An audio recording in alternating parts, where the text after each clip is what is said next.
자, 워크 밑에 FRM, 자, EMP라고 하는 사원관리 화면을 다시 열어줍니다. 제가 트랜잭션을 할 때 비동기식과 동기식 말로만 이렇게 설명을 드렸는데 락이 걸려요, 멈춰요 라고 했던 부분들, 자, 번외편입니다. 자, 조회를 더블 클릭했을 때, 자, 조회를 더블 클릭했을 때 this.transaction을 호출합니다. 얘가 비동기인지 동기인지 어떻게 알 수 있을까요? 자, 트랜잭션이 끝나자마자 제가 여기에다 trace라고 하는 함수를 호출해서 이 start를 한번 찍어볼게요. 자, 조회 트랜잭션을 호출하자마자 start라는 trace를 찍어봤습니다. 자, 이 start를 복사해서요, trace를 복사해서요, tr_c라고 되어 있는 콜백 함수 호출하는 부분에 바로, 자, 여기는 start가 아닌 서비스가 끝났어요 라고 하는 end 부분을 붙여보죠. 자, 비동기식 서비스라고 한다면 자, 퀵뷰를 실행해서 조회를 실행했을 때 한번 예상해 보시죠. 하단 부분에 아웃풋 창에 스타트가 먼저 찍힐까요? 엔드가 먼저 찍힐까요? 자, 생각하셨으면 퀵뷰를 실행해서요. 자, 조회를 클릭합니다. 자, 비동기식이 이런 방식이에요. 하단 부분에 보시면 바로 스타트가 찍히고요. 그 다음에 바로 엔드가 찍힙니다. 이게 맞는 거 아닌가요? 네, 비동기식 맞습니다. 근데 this.transaction 해서 ds_emp라고 하는 요 데이터셋의 데이터가 다 조회되기 이전에 이 start라고 하는 로우가 찍힌다는 걸 명심하셔야 돼요. 여기서 하시지 마셔야 될 로직 행위가 바로 ds_emp를 가져왔다는 가정하에 여기에 get컬럼이나 set컬럼이나 이런 로직들을 여기서 쓰시면 될까요? 안 되겠죠. 그러면 이렇게 쓰면 안 된다라고 했을 때 저는 이 사원관리 한번 조회를 하고 나서 이 조회된 데이터를 가지고 또 트랜잭션을 날려야 돼요 라고 했을 때 쉽게 판단할 수 있는 방식이 비동기가 아니고 동기로 설정을 하면은, 동기로 설정하면 콜백을 끝나고 나서 하지만 하이 로직이 실행된다고요. 자, tr_c 밑에 pulse라는 값을 넣어보도록 하겠습니다. 자, 이가 비동기예요, 동기예요? 비동기는요, true라는 값이고요. 기본 디폴트 값입니다. 그리고 펄스일 경우에는 동기입니다. 자, 트랜잭션 저희 도움말을 보시면 이 부분이 나와 있으니까 다시 테스트 해 보시는 것도 좋아요. 자, 퀵뷰를 실행해 봅니다. 조회합니다. 자, 그랬더니 요것만 그냥 계속 쓰면 되겠네요. end와 start가 찍힙니다. 트랜잭션이 호출되자마자 그대로 멈춰라. 언제까지? 리퀘스트 요청하고 클라이언트에 받아오고 그리고 서비스가 끝났어요. 콜백 함수를 수행하고 나서야지만 스타트를 호출하네요. 자, 이렇게만 쓰면 될까요? 안 돼요. 안 되는 이유. 자, 첫 번째, 먼저 웨이 커서에 뜨는 유무를 한번 보여드릴게요. 자, 왼쪽에는 비동기, 오른쪽에는 동기로 놓고 한번 비교를 해드리겠습니다. 자, 왼쪽에 비동기인 경우에는 조회를 빵빵빵 클릭할 때마다 이 중간에 웨이 커서라고 하는 웨이 커서 이미지, 저 지금 뭔가를 하고 있어요 라는 걸 알려주죠. 근데 동기를 아무리 클릭해봤자 얘는 지금 뭘 하고 있는 거지? 뭔가 대량의 데이터를 줘야 하는데 조회를 마구마구 누르려고 해요? 동기식이에요? 얘가 대체 뭘 하고 있는 거야? 라는 걸 알 수가 없어요. 개발자가 그러면 이미지나 이런 거 띄워주면 되지 않을까요? 라고 생각하시겠지만 또 쓰시면 안 되는 위치가 있습니다. 자, 어디가 있느냐? 자, 화면에서는 빠지지 않고 사용하는 이벤트 함수가 있어요. 버튼을 클릭했을 때요, 아니면 그리드를 선택했을 때요, 고객의 입장에서 한번 생각해 보신다면, 사용자 입장에서 생각해 보신다면, 자, 화면이 떴을 때 덩그러니 빈 UI 컴포넌트들만 보이기를 원할까요? 바로 화면에 제가 원하는 데이터를 처음부터 세팅해 주세요 라고 했을 때 바로 그 이벤트 함수, 버튼이나 그리드나 이런 데 있는 게 아닌, 자, 디자인 탭에 폼을 선택합니다. 그래서 프로젝트에서는 빠지지 않고 항상 화면에서 볼 수 있는 이벤트 함수, 바로 폼의 이벤트에 onload라고 하는 이벤트 함수가 있습니다. 자, 폼의 모든 컴포넌트가 생성된 후 발생하는 이벤트요. 근데 이 로드라는 함수 빠지지 않고 사용한다고요. 자, 이 함수를 사용할 때, 자, 이렇게 맨 아래나 중간에 있는 게 아닌 맨 위로 올려주세요. 컨트롤 X. 항상, 이 프로젝트가 실행된 다음에 모든 컴포넌트가 로딩된 다음에 사용되는 아이가 바로 요 놈이에요. 라고 했을 때 온로드는 제일 위에서. 근데 여기서 쓰시지 말아야 될 거. 동기식 서비스를 쓰시면 안 되겠습니다. 뭐 에러가 발생 안 됐을 때는 문제가 될 수 있지 않을까요? 예, 문제 안 될 수 있겠죠. 근데 에러가 발생했을 때 예, 백화 현상이 나거나 이런 문제가 발생할 수 있겠죠. 그대로 멈춰라. 요것과 동일하게 어플리케이션이 실행될 때 글로벌에 있는 onload라는 함수를 통해서도 그때도 저렇게 동기식을 쓰시면 안 되겠어요. 그러면 제가 조회라는 아이를 클릭했을 때 이 조회 데이터 이후에 스타트라는 거기에서 ds_emp를 찍어야 되는데 이 트레이스는 어디에서 찍어야 될까요? 자, 그러면 제가 비동기로 바꿀 거고요. 자, 트레이스라고 하는 부분을요. 컨트롤 X 잘라내기해서 자, 이 콜백 함수에 이 서비스가 끝났어요 라고 했을 때 에러가 발생한 요 ID. 자, 이 서비스가 끝났어요. 이 안에서 트랜잭션에 지금은 트레이스를 찍었지만 트랜잭션에 콜백에 트랜잭션에 콜백에 트랜잭션에 콜백에 이런 식으로 비동기 형태로 바꿔서 쓰실 수 있습니다. 그래서 동기를 쓰시는 것보다는 비동기를 이렇게 엮어서 사용하시는 걸 적극 추천해 드립니다. 그럼 웨이 커서가 트랜잭션 저거 끝날 때까지 계속해서 웨이 커서를 보여주겠죠. 저 친구 뭔가를 하고 있어요 라는 걸 알려줄 거고요. 그리고 온로드나 어플리케이션이 실행되면서 그렇게 멈춤 발생하면 안 돼요. 그런 것들을 회피할 수 있게 됩니다. 자, 요건 한 가지 팁이었고요. 자, 화면으로 디자인 탭으로 다시 돌아와 볼게요. 비동기와 동기 그리고 온로드 쓰시는 것들. 저는 이제 화면에 UI 컴포넌트들도 중요하겠지만 데이터를 가지고 있는 아이 하나 있죠. ds_emp 데이터셋을 한번 보시죠. 자, 데이터셋이라고 하는 이 컴포넌트의 속성값 중에 중요하게 보셔야 될 거 세 가지 부분만 좀 찍어 드릴게요. 첫 번째, 성능 향상과 관련이 되어 있는 enable 이벤트가 있습니다. 요거는 잘못 쓰시면 성능이 어마어마하게 느려질 수 있어요. 자, 기본적으로 enable 이벤트라는 요 아이. 자, 데이터셋에 이벤트가 발생시킬지 여부를 한다고 했어요. 자, 이 부분이 true라는 값으로 되어 있습니다. 근데 저는 프로젝트에 가보니까 운영하면서 보니까 분명히 데이터셋을 가져온 다음에 그 데이터셋을 가공할 때 저 enable 이벤트를 false로 했다가 true로 바꾸는 로직들이 있더라고요. 데이터셋을 가공하기 전에 왜 enable 이벤트를 false로 바꿨다가 true로 바꾸는 작업을 하나요? 바로 성능과 관련이 있습니다. 자, 화면에 보시면 지금 이 컴포넌트들이 전부 다 데이터셋과 연결이 되어 있죠. 이때 자, 이 데이터셋을 가져왔을 때 데이터량이 많지가 않아요? 상관이 없겠죠. 근데 이 데이터셋을 가져왔습니다. 10,000개의 로우가 있다고 해요. 근데 그 아이를 한 번에 쓰신다? 뭐 상관이 없겠죠. 근데 그 10,000개의 로우에 컬럼이 화면에서 사용할 때 UI에서 사용할 때 추가를 해야 되는 컬럼이 있네요. 컬럼을 하나씩 포르풀 통해서 한 번씩 그려줍니다. 거기 데이터셋을 셋 컬럼을 이용해서 하나씩 추가를 해줍니다. 그 셋 컬럼이 이루어지면서 데이터가 가공되는 순간순간 한 번 수정될 때마다 리드로우가 발생해요. 그럼 그리드라는 컴포넌트나 이런 다른 컴포넌트를 리드로우가 발생하면서 렌더링 속도가 어마어마하게 떨어집니다. 그럴 때 이 데이터셋을 가공해서 쓸 때 enable 이벤트를 false로 바꿨다가 데이터를 전부 다 가공하고 나서 enable 이벤트를 true로 바꿔주시면 한 번만 그려줘요. 그리고 데이터셋에 불필요한 이벤트를 발생시키지 않게 됩니다.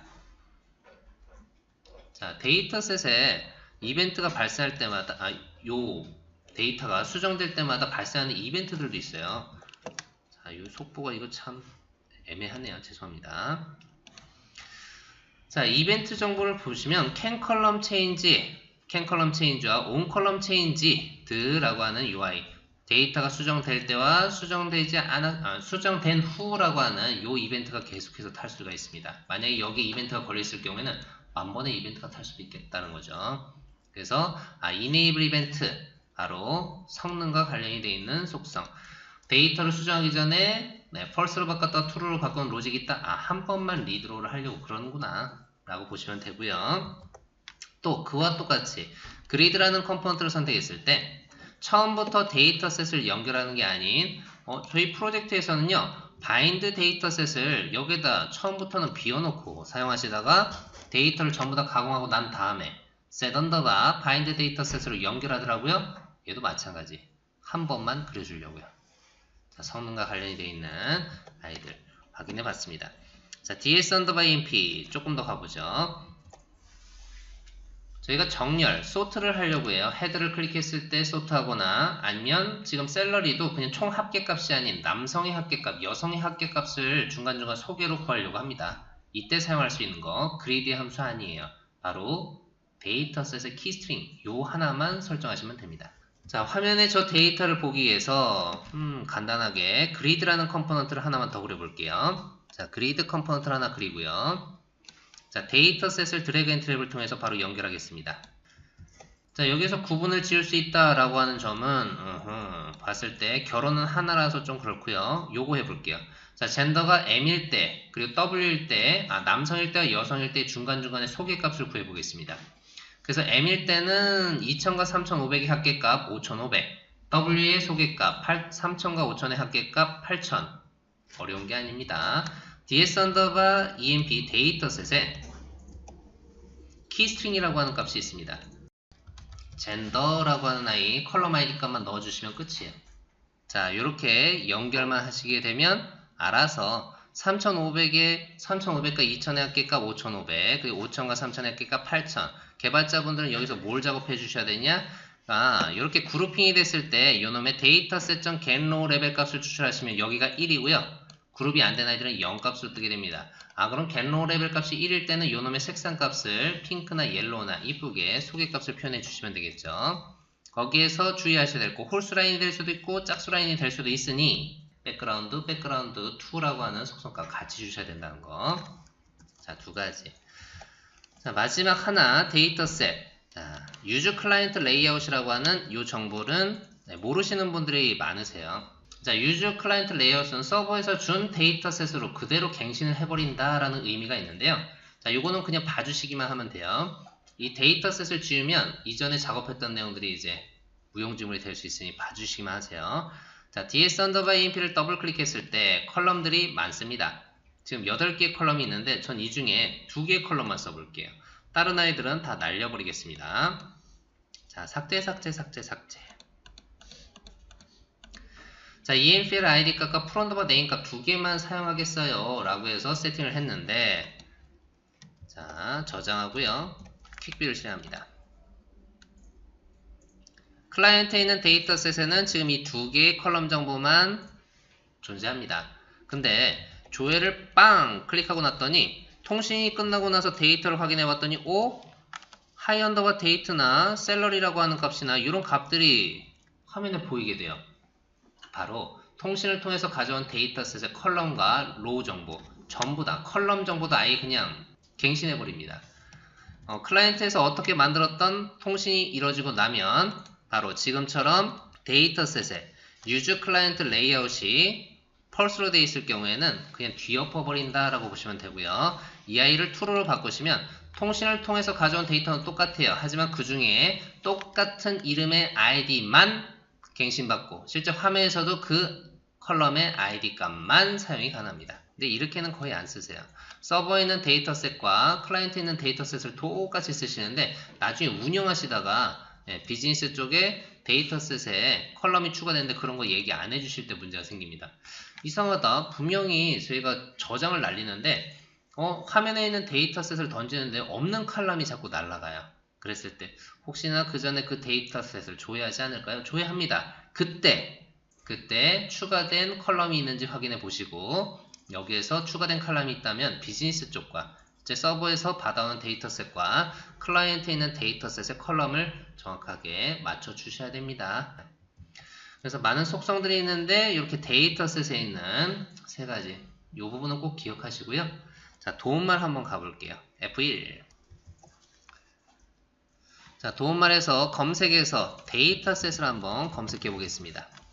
자, 위에서 하나, 둘, 셋, 네 번째 있는 데이터셋을 더블 클릭해서 보시면 저는 이제 데이터를 가지고 있는 컴포넌트, 오브젝트 엄청 중요하다고 자꾸 말씀을 드렸죠. 그래서 이 부분은 한번 쭉 읽어봐 주세요. 그래서 데이터셋, 오브젝트, 뭐 로드라는 함수는 모르셔도 됩니다. 트랜잭션만 기억하시면 돼요. 자, 아래 데이터셋에 따라 발생하고요. 해당하는 프로퍼티, 속성이 있고요. 그리고 add 컬럼 해서 메서드가 있고요. 많죠? 이 아이들을 실제 그리드의 익스프레션을 이용해서 함수로 추해서 쓰실 수가 있습니다. 그리고 이벤트 정보들. 이벤트가 많진 않아요. 자, 그리고 그리드를 한번 검색해 볼까요? grid. 자, 이미지를 설명드리면서 처음에 보이는 그리드라고 하는 아이. 얘도 한번 쭉 봐주셔야 돼요. 제가 교육할 때는 껍데기다 중요한 건 데이터셋이다 라고는 했지만 사용자나 고객의 입장에서 중요한 거는 바로 이 그리드예요. 화면에 보여주는 게 중요하죠. 그래서 이 그리드라는 컴포넌트 속성이 어떤 것들이 있는지 다 외우실 필요는 없어요. 아, 이런 것들이 있구나 라는 걸 캐치하신 다음에 이런 거 본 것 같은데 라고 했을 때 도움말이나 지금 이제 알려드릴 기술지원센터를 이용해서 문의하시거나 답을 해결하실 수 있습니다. 그리드는 엄청 많죠? 네, 그래서 시간이 엄청 오래 걸리실 거예요. 쭉 한번 봐주세요. 속성도 많고요. 이벤트도 많고요. 자, 그러면 기본 교육을 배웠는데 프로젝트에서 문제가 생겼어요. 이슈가 발생했어요. 해결할 수 있는 채널이요. 네, 구글링 따로 하실 필요 없어요. 여기로 오시면 됩니다. 자, 브라우저를 하나 여시고요. support.tobesupport.co.kr로 접속하시면 됩니다. 예전에는 이제 myplatform.co.kr, xplatform.co.kr 있었는데요. 통합해서 맥사크로 플랫폼 14로 만들어진 홈페이지예요. 기술지원 홈페이지입니다. 서포트가 붙어야 돼요. tobesupport.com으로 가시면 저희 tobesupport 아예 홈페이지일 뿐입니다. 기술지원 사이트가 아니에요. 그래서 support.tobesupport.co.kr로 들어가 보시면 자, 보시면 상단에 저랑 같이 했던 교육 내용이요. 중간에 있습니다. education의 교육 자료요. 자, 이 교육 자료를 들어가 보시면 여기에 17번 맥사크로 플랫폼 14 교육자료가 바탕화면에 있는 교육자료, 그 자료입니다. 혹시나 디자인 쪽이 좀 궁금한데요 라고 하신다면 20번 맥사크로 플랫폼 14 디자인 교육자료를 보시면 되고요. 그리고 아까 성능 향상 가이드나 이런 것들은 어디 있나요? 도큐멘테이션에 있어요. 근데 아쉽게도 도큐멘테이션부터 14를 들어가 보시면 여기서부터 로그인이 필요해요. 그래서 로그인 하시지 않고 저 앞에 있는 빈만 봐주시면 되겠습니다. 아까 봤던 성능 향상 가이드, include에서 쓰는 방식이 아닌 엔진의 넥사크로 14 LIV에 포함해서 쓰는 방식이나 아까 말했던 enable 이벤트나 이런 것들을 확인하실 수 있고요.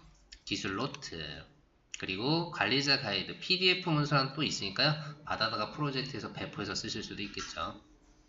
웹상으로도 볼 수도 있고요. PDF 문서로도 볼 수도 있고요.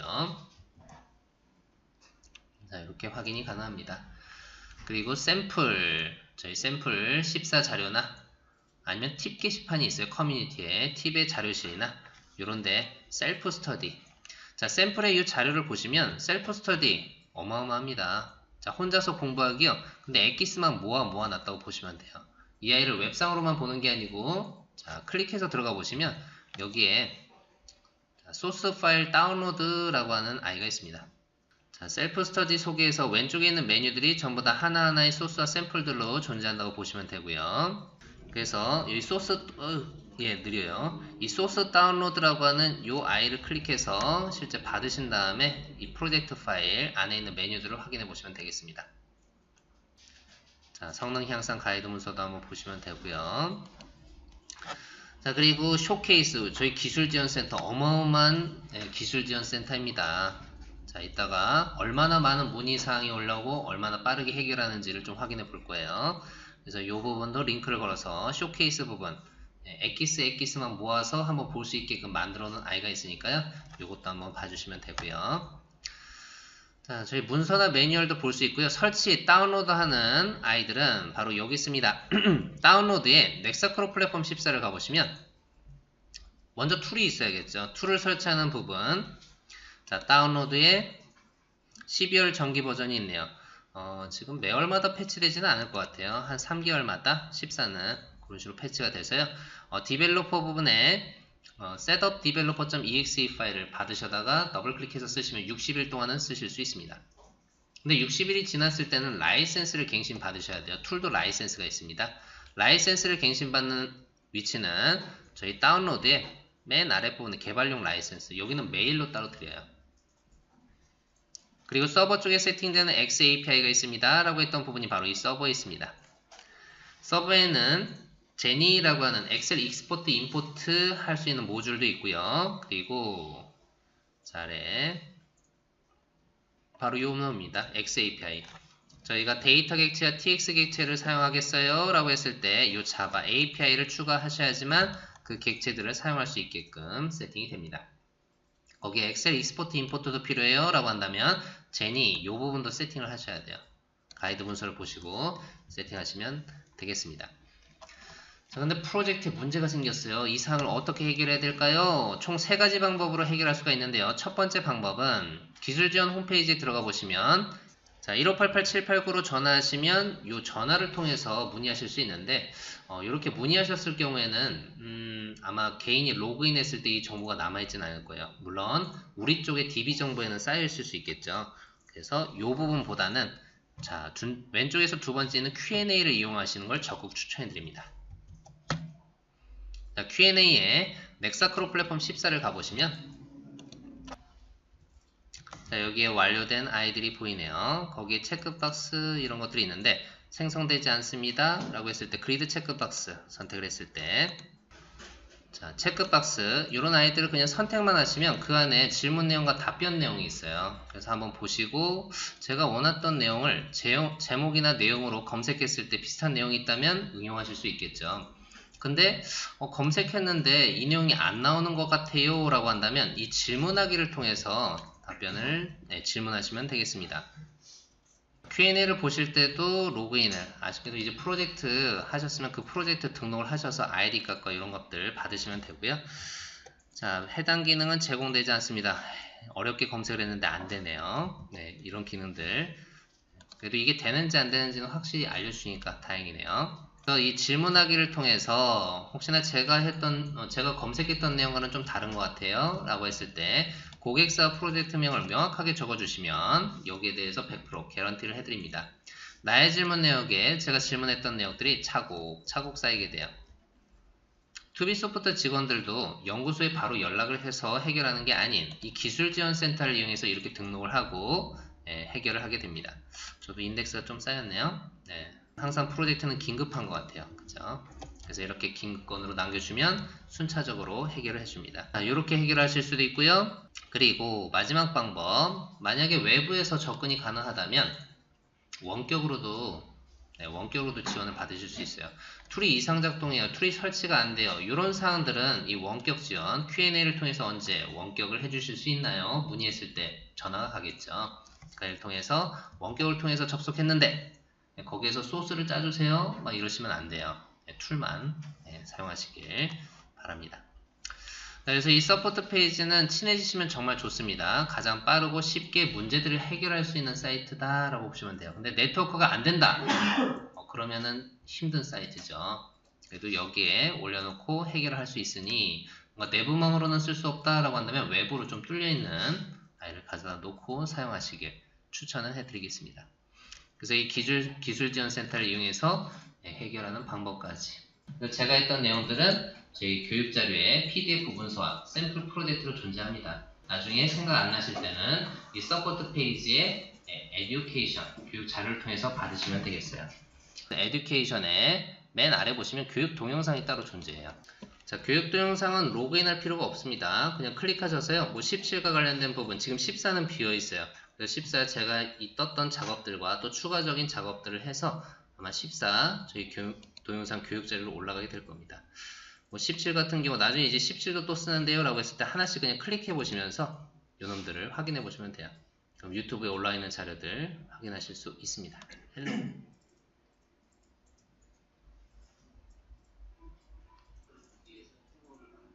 뭔가 소리가 들리나요? 네, 어디선가 익숙한 목소리가 들리죠? 네, 제 목소리예요. 그래서 피곤하실 때는 들으시면서 주무셔도 되고요. 이렇게 하나씩 따라하는 것들이 있더니 다른 제품을 사용하실 때에도 교육 받으시는 것도 좋고요. 이렇게 동영상을 통해서 먼저 확인해 보는 것도 있구나 라는 걸 확인하셨으면 되겠습니다.